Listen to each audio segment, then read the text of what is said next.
mess. You mean a mess? Well, it's hardly an improvement, is it? Oh, thanks very much. What do you mean, thanks very much? Thanks very much for noticing that my moustache was off. Your moustache? Oh, yes, so it is. I wasn't talking about that. I was talking about the wallpaper. Oh, that? Yes, it's Harry and Effie's idea of keeping the place up to scratch. Is that what it is? They are one large whiskey. Oh, great.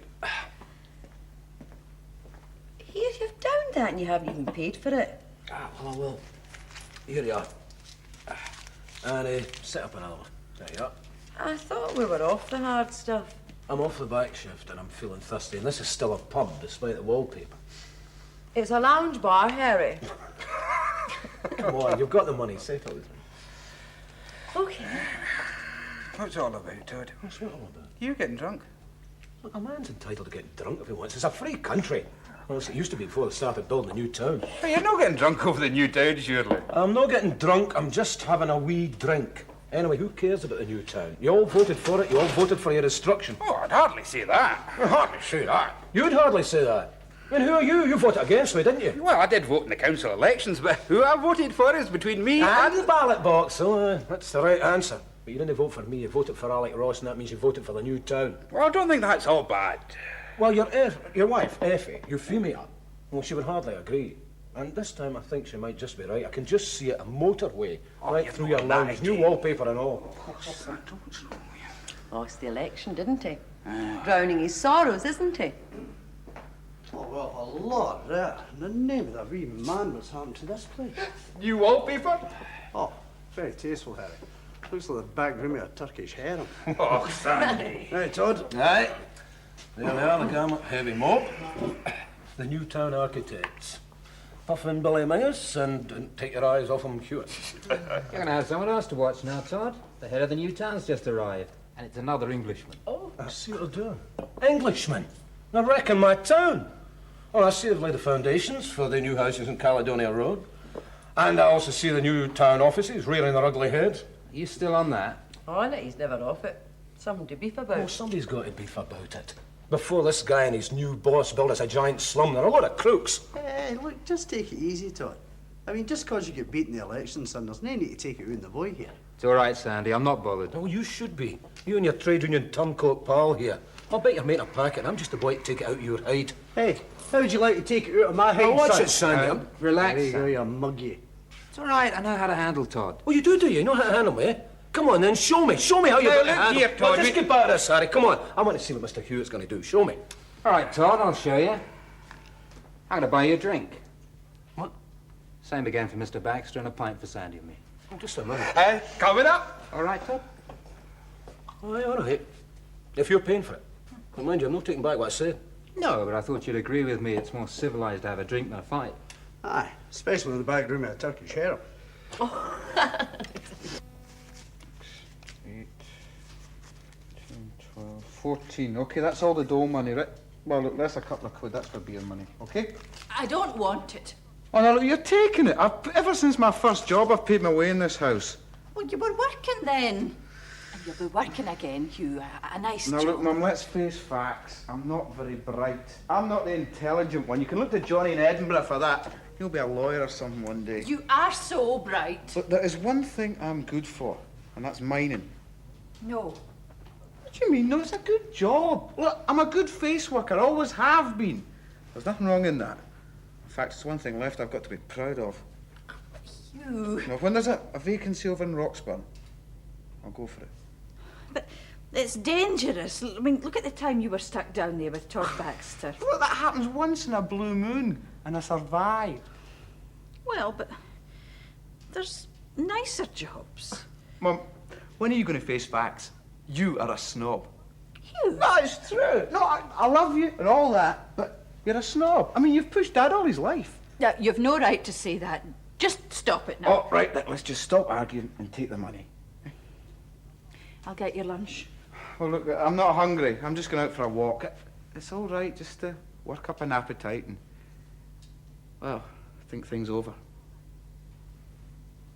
All that talk about having a philosophy and going religious, a lot of nonsense. Todd Baxter's back to his old habits. Look, if he's working on the night shift, then he's got to do his drinking at lunchtime, that's all. Anyway, calm down. Aye, to the next time. Aye, but I mean, he did give up the hard stuff for quite some time. Well, he's making up for it now. Hey, is that the time already? I've got to be down at the building site at Ross Street. Ross Street? That's no council property. No, it's our first reserved lot for a new factory. It's not a big one, but it is the first. New factory, heavy industry, is that it? I had it was something to do with steel. Oh, it is. You could say that. It isn't exactly a steel mill. What is it then? Cleghorns of Glasgow expanding. Oh, well, I mean, if it's to do with steel, it must be important. Well, every new industry is important, even if it is small, and Cleghorns is small. They make paper clips and safety pins, that sort of thing. What he means is, it's not exactly going to solve the unemployment problem in Scotland's lowland industrial belt. That's true, but it will provide jobs for 15 or 20 people, so don't knock it. See you later. See you, Cliff. Here, Cliff, just a minute, sir. I mean to ask you, what's happened about this high-density housing thing? Ain't been decided? Well, Robert Langton, he's the man who took over from John McManus. He's gone to Edinburgh today to do battle with the planners. What if they still decide to go ahead with the big blocks? Langton and I both know our way round St Andrew's house. Hello, Cliff. Hey, you fancy a wee hurl, do you, love? No thanks, Willie. I think I can manage quarter of a mile without a hired car. Hey, Herman, trying. Here, Molly.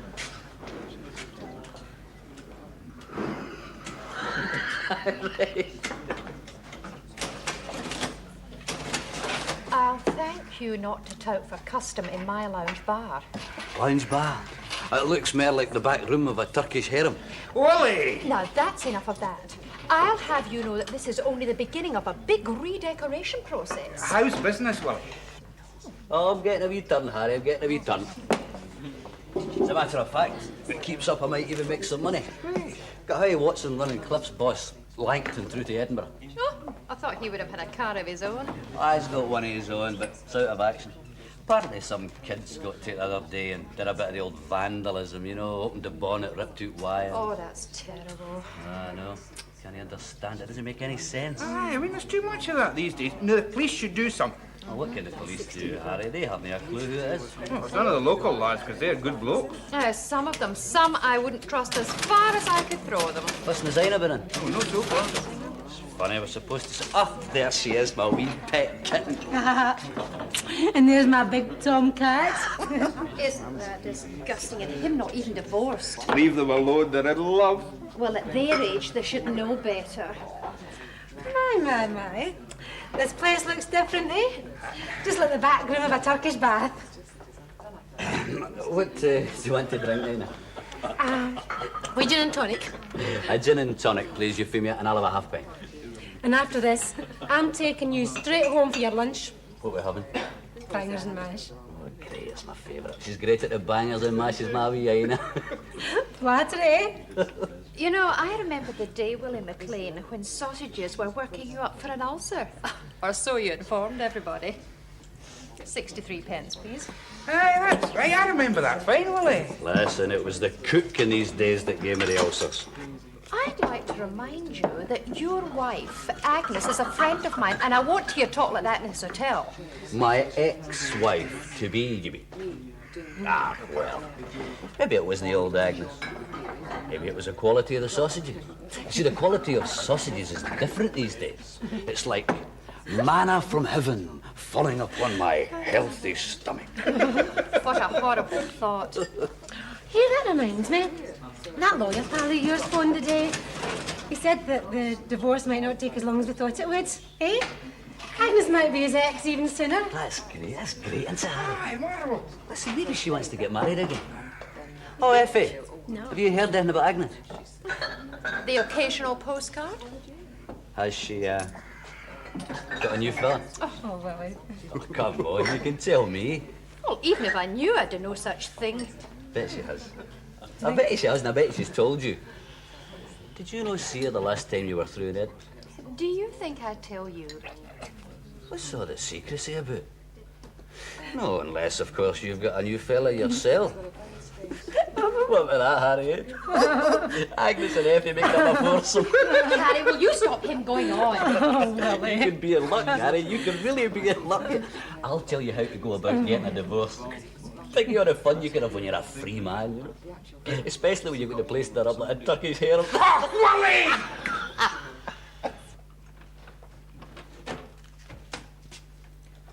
Hi, Mum. Didn't expect you home for lunch. Well, no, I wasn't coming. I had some shopping to do. Can I make you a sandwich? No, just a wee cup of tea, if you don't mind.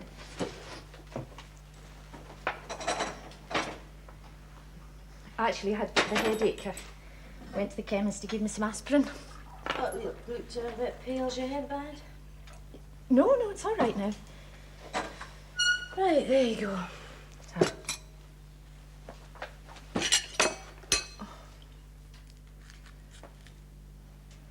What's the matter? It's have to be something the matter. Oh, come on. Right enough.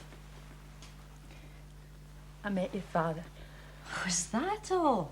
It's happened before and it'll happen again. It's a small place.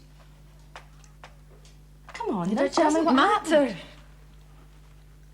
Come on, Mum. Has he got a new girlfriend? Or has the health visitor returned? The return of the health visitor. There's nobody with him. Well, was he rotten to you then? No, not really. If you must know, he was drunk. Oh. So he's back in the booze. It was only a matter of time. Drink beats religion every time, my dad. Look, maybe it won't last, eh? Not just ordinary drunk.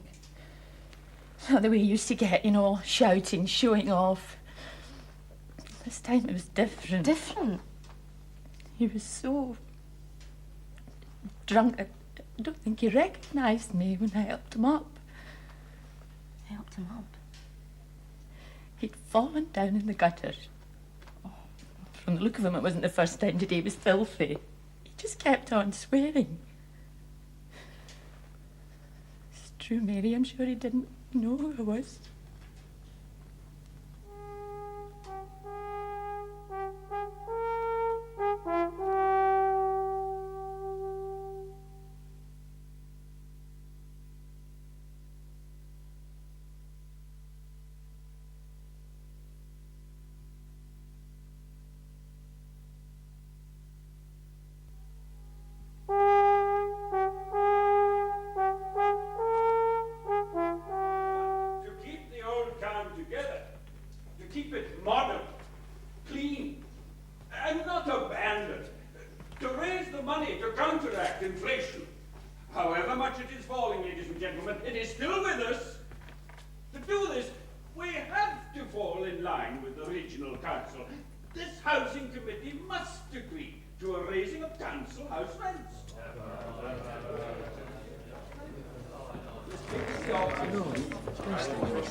We're courting great unpopularity. And the voters are not like us either. But still, what must be must almost certainly be. Still, no good pockets has come out of. Oh, Frederick. It can still damage our career in local politics, and that in turn will limit opportunity, and without opportunity, what are we to those who need us? You mean Charlie Bradley? Indeed I do. If he's not incarcerated. What? Put in jail. But even if he is, our own interests suffer if we don't have the opportunity and the esteem of our council positions. Enough wish I'd put it that way. No, don't put it anyway. It's for your ears only. You must remember, we are not here to be feathering nests. We are here to render service to the community. Aye, sure. So, Mr. Ross. Ah, Provost. Aye, but for how long, yeah? The wind of change blows through our little town. Ah, well, it might blow away a wee bit the mess that's been left as well, eh? We weren't doing too badly. No, Richard Nixon said the same thing. Oh, see you, Alec. The minute you're in the council, everything's going to be lovely. Now, you'll learn. Aye, indeed. You may be already learning. You heard Councillor Mackey back there on the need to raise council house rents. Aye, very interesting speech. Deserves thinking about. Does that mean you'll be agreeing with him? Not to fight the region against the council house rent's been raised? I didn't say that. Well, exactly where do you stand then, Councillor? I said I'm thinking about it. I'm considering my position. Oh, well, don't take too long. No, Fred's quite right. One side or the other. Oh, look, listen, Evans. The region might be right. Rents may have to be raised, but as regards this district, Garnock, too many folk unemployed. To ask them to pay more rent and rates than now, well, Isn't it a good idea? Oh, no, of course. But some will argue that for those in real need, there are such things as rent rebates. Aye, sure, those in the lowest income levels. But I'm worried about those that are just on the edge, that don't qualify for a rent rebate. They'll feel it. And think about this. A lot of miners used to make good money. Now they're in different jobs now. They're not getting near as much. They'll suffer as well. We were told by the government we would all have to pull in our belts, accept a lower living standard. But just how much lower, eh? Alec, we are really all wondering if you're going to go into Councillor Mackey's camp. Or remember and consider the people who elected you. Mackey's all right. Sitting here with a big posh house and plenty of money in the bank. Oh, look, Cully, the same could be said about you and the provost here. Well, yes, well, we never forget our humble beginnings, Alec. Away. See you later. Councillor Cully, I want a word with you. Well, people are just not going to stand for paying more for their rent and rates, not at this time. I know that. But Mackey gave us something to think about in his speech. Was that George Mackey? Aye. You made a boat for him once at the yard, eh? I will no single-handed, but aye, we made him a boat, a power boat, about 5 years ago. He's a lawyer, isn't he? Right. Rich. Oh, well, he's pretty well off.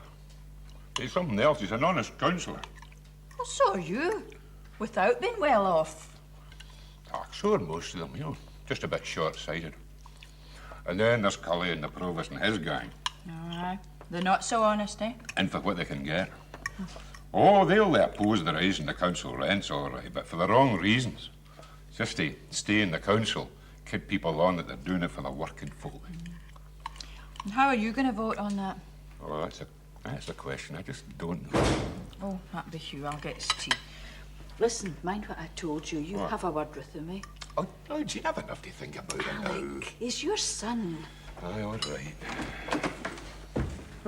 Evening, councillor. Oh, look, you cut that stuff out, eh? Oh, no, it's true. I mean, a councillor, it's a big thing, you know. You're just ordinary. Not quite an MP, mind you, but bigger than a plain mister. I'm just getting your tea, son. Just sit down and wait a minute. All right. You know, that makes me a councillor's son. Now, I should be some, even though I'm signing on the dole and pretty useless. Well, it's not my fault. It's not your fault either. You're having a hard time now, Hughie, but... All right, you can take it out on me if you want. I mean, I suppose that's what fathers are for, but... Look, it's not going to help. Okay, I'm sorry. Okay, I shouldn't take it out on you. It's just well, I'm feeling pretty low recently, that's all. Okay, let's take your tea and we'll talk about it. Now, look, I'm not going to tell you what to do, but I have an idea I want to throw at you. You see, Mr. Cully, after that business with Mr. Hewitt, well, the police would like to prosecute me. No way. What for? Making false statements, malicious... Well, I don't know what they call it. Don't worry about it. I've got this friend of mine, he's a doctor. Well, they'll say you weren't well. It'll be all right. Well, what does that make me if you do that? Well, it means the police can't charge you then. At the expense of making me look like some kind of head case. Nicest looking head case I've seen for a while. Mind you, don't say it to the wife. She gets a hold of the wrong end of the stick sometimes. Well, just you don't get hold of the wrong end of the stick. If I do get charged, councillor, then Howie Watson gets charged too. And the trail doesn't need to end there. What's that supposed to mean? It could lead right to you. Look, I've told you, this friend of mine, he'll... Say it was a hallucination. That's it. A hallucination. When people think I'm liable to these hallucinations you've thought up, they won't want to know me. A nice thing like you. This nice wee thing that's me wants something else, Mr. Cullen. What's that? Well, you've got a betting shop and you've an interest in a car hire firm. And here you're into property and bingo over at Roxburgh. Aye. And I've got a full staff. Anyway, I've given you a job. You haven't got a private confidential secretary. I don't need a confidential secretary. Yes, you do. Well, that's what I was before I took the job with Mr. Hewitt. Confidential secretary, shorthand typing, and fringe benefits. But is that good? Why'd you give it up? Oh, the boss's wife found out about some of the fringe benefits. Anyway, he died. Guess it's all water under the bridge, eh? No, I'd say a good secretary isn't cheap. I'd say that £60 a week would be the least I could work for. In London, I get double it. Well, why don't you go to London then? No, I couldn't do that. I turned down a nice wee job as Councillor Cully's confidential secretary. I told you, I don't need I think you do. Otherwise, no matter what your doctor friend says won't matter if I tell the police the true story. It's blackmail. Just business. It's up to you. Okay. It might not be a bad idea after all. Mind you, you'll have to work. Of course. £45 a week. 60. 50. 60, or I'll go and see Sergeant Goldsby. All right. Anyway, you might just be an asset. Discussing your assets, Fred? Joe and I were just discussing about business. Yes, as long as you remember, dear, that Mr. Cully only has one real asset. Me. And that's one he doesn't want to get rid of. Oh, hello, Cully. Do you like the new wallpaper? Oh. Aye. You know, it's like, I know. Like the back room of a Turkish harem. That's right. What, me? Ah, you. Working in your business? Oh, why not? I mean, there's nothing doing at the pits now. Oh, you don't have to tell me that. Well, then. No, I'm not a joiner. Well, look, you could do odd jobs. You could find out how the place works, eh? I mean, if you're keen to make an apprentice. Oh, at my age, eh? I'd like to join you in your business. I even enjoy getting paid for it. I'll be your odd job man. But if a job comes up over in Roxburn, I'll go for it. Fair enough. Set it settled then. Aye. I bloody enjoy having my son work with me. Well, you're not far wrong. That's the trouble. Look, put that paper down when I'm speaking to you. Now, look, whatever business you've got with that wee bit of fluff, just finish it. I'm not standing here like a fool with you sitting there in a huddle with her. Just let her find a job somewhere else. Look, I can't do that. Why not? Well, look, I'm going to tell you something. Susie, sit. Hi there, you lot. Fellow sufferers under Garnock's new town. Councillor Todd Baxter, non-elected, is about for to buy his own wee drink. Once I get one myself. And after that, I'll take any one of you on. Single-handed, two-handed, one hand behind the back, whatever you like. Just as long as you know that I'm the better man, all right? He's a drink.